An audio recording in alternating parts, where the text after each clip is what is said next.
some connectors, some rivets and a rivet gun. You're going to need pipe cutters, flexible tape measure, a marker, a drill. You also might need a heat gun and you might need a hammer. So have those on hand just in case. All right, let's get started. All right, so the first thing we're going to need to do is get our pipe. So there's different types of pipe available on the market. Today I'm using a HDPE pipe. This is a blue stripe pipe and it's got very thick walls, so it makes it nice and heavy and really easy to use for beginner hooping. You can also get blue stripe pipe in a lower density, which is just a PE pipe, and I use that sort of piping for kids hoops or for a lighter feel. Both of those are available on Disco Hoops if you want to head over there and get some for yourself. We need to measure our pipe to the right size. So grab yourself a calculator and you want to type in how big you want your hoop to be. So I want a 90 centimeter hoop. 90 times 3.14. That's going to be your magic calculation. That tells me I need 282.6 centimeters for my hula hoop. This is where our flexible tape measure comes in handy. We're going to grab our tape measure, start it on the end of our pipe, and we're running on the top side of the pipe. So not the inside of the curve, we're going to measure the outside. And I need 282 and a bit centimeters.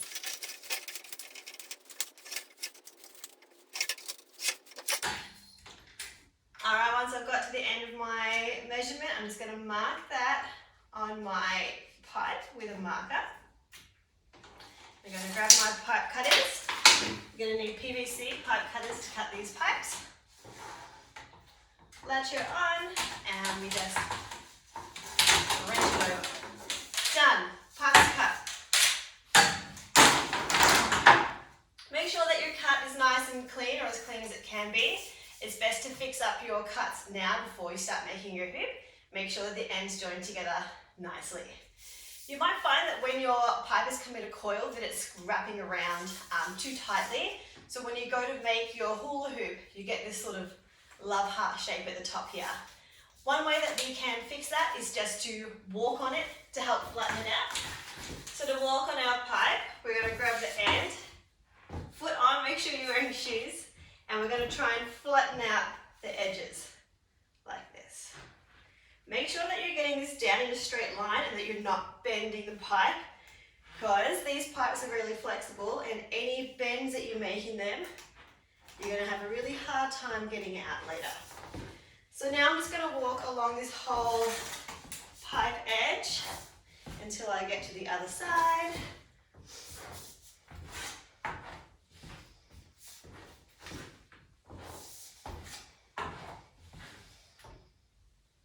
Flatten her down, make sure she's nice and straight.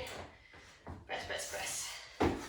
Alright, so now when I go to join her together, she fits much nicer. Alright, so now we're going to create the connection for our hoop. You want to grab yourself a piece of pipe that fits inside the pipe that you're using for your hula hoop.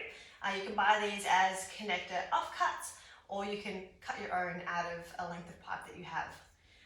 If your connector has a curve to it, you want to make sure that you're marking where the top of the curve is.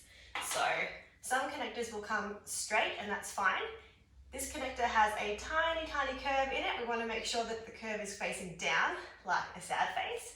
And we're going to just put a little dot right in the center on top of that curve. If our curve happens to pop in upside down, when we connect our hoop, it's going to be like a funny joint. It won't quite sit nicely.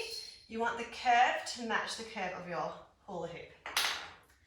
We're also going to need here our rivet gun, our rivets, our drill. The drill bit has to match the size of your rivets, so make sure that that is happening. And you might need a heat gun as well, depending on what pipe you're using. So just as an example, my thinner, lightweight pipe, my connector can fit into this super easily. It slides in, there's no gap along the edge, but it fits really easily. I won't need a heat gun for that.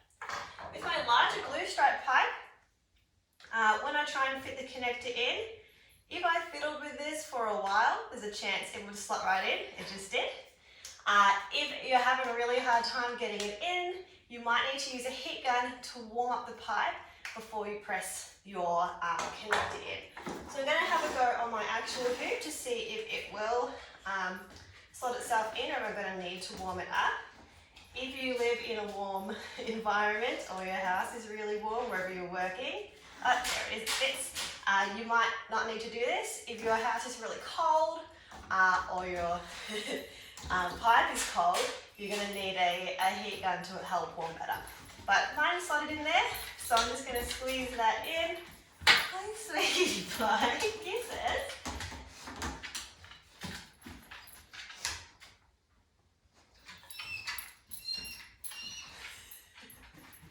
So I'm just going to slot that in, and I'm going to try and press that in. For me, I'm having a really hard time pressing that in. I wanted to press this halfway up to where I marked my center of my pipe, but I can't quite get it in. My pipe's too cold. So I'm going to use my heat gun now to warm up this end. When you're using your heat gun, these things get really hot, so be careful you don't burn your hands. You don't want to be heating the pipe too close. If the outside of the pipe melts, when you try to press your connector in, the whole pipe's going to deform. So you want it to get warm, but not too hot. You also want to make sure that you don't accidentally hit your own cord. That's dangerous.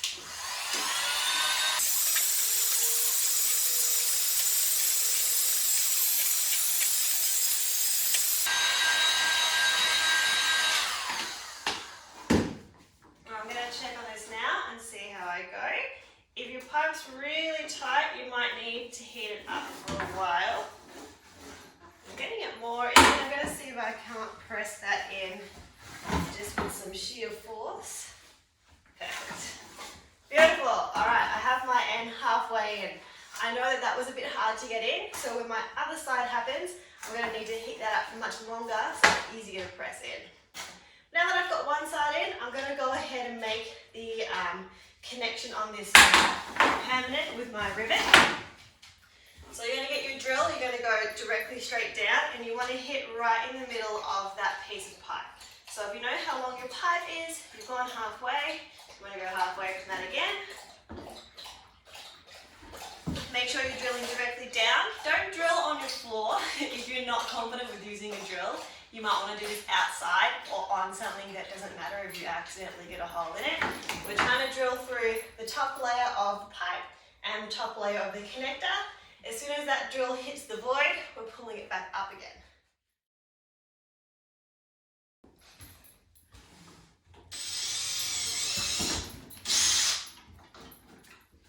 Did you just ruin my shot?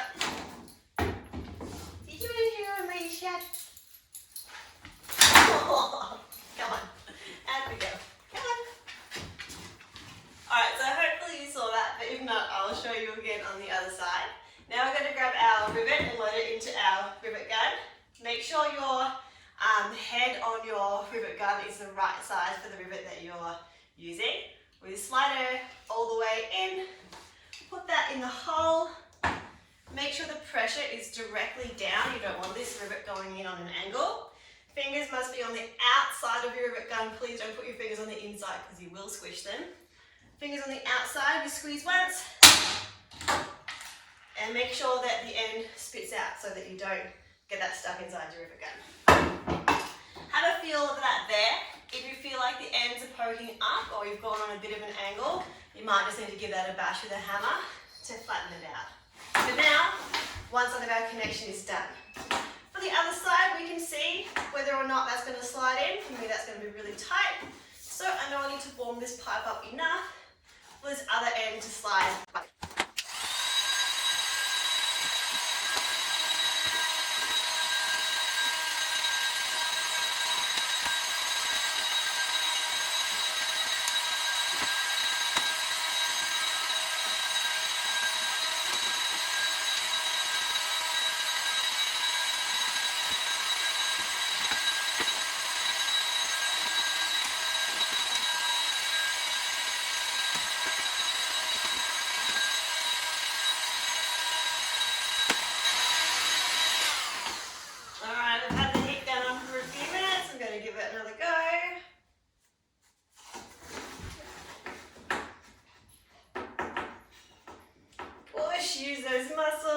that join together.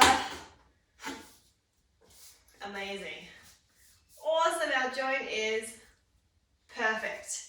The good thing about the blue stripe pipe is that you can line up the stripes and make sure that your pipe is on the correct angle and it hasn't twisted. If your pipe's twisted when you join it together, you're going to get a bit of a warp in your pipe. Alright, so now we can do the connection on the other side. We'll go and do this drilling again. We know how long our insert is. We want to go about half that. Drill on. We're going directly up on that. Drill down. Perfect. Grab our rivet, load our rivet gun, pop her in. Pressure directly up and down. Sometimes with your rivet gun you need to squeeze twice. Once, twice, click. Spit the end out. Feel that, make sure that it is flat. If you feel like maybe it's not flat, grab your hammer, whack down the edges.